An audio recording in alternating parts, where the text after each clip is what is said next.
Franklin is a lot like most towns.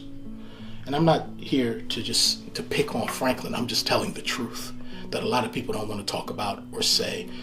We just accept it a lot of times.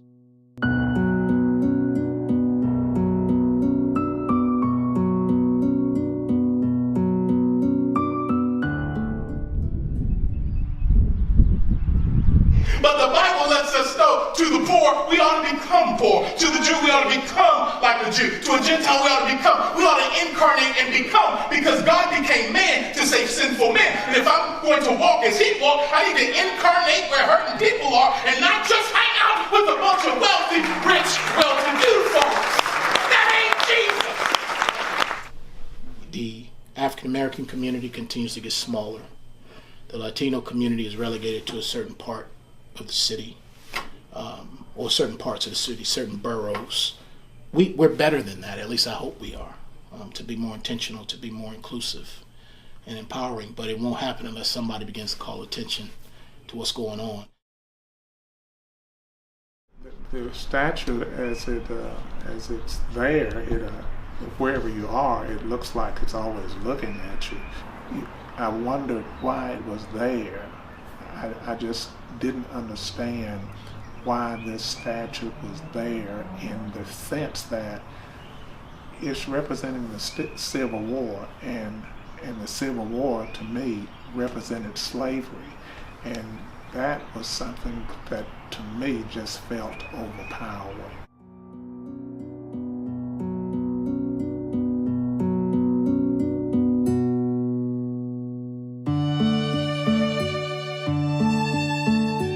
In my mind, it was let's hear the story, and then let's sit down and have a really good conversation about, with the black and white, about how you felt about it. So education was kind of the key, and then and then just bringing everybody closer together.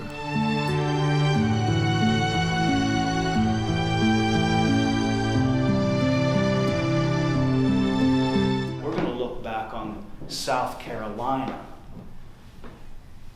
is where it started in many ways and where it ended. Because I know there were a lot of people who looked at that and said, that's it. Because it's that event that began a national discussion about the Confederate battle flag and monuments. That was the spark. Charlottesville reinforced it. That was the spark. I think actually it was kind of a pleasant surprise for some of the ministers, particularly Hewitt, to see how different, for example, Carter House was versus how it had been 10 or 20 years ago. When you talk to people about what has gone on here, it's just history, and that would make my blood boil. But I do want to say this for you all's benefit. Franklin has come, and Williamson County, a very long way. Yes. A very long way.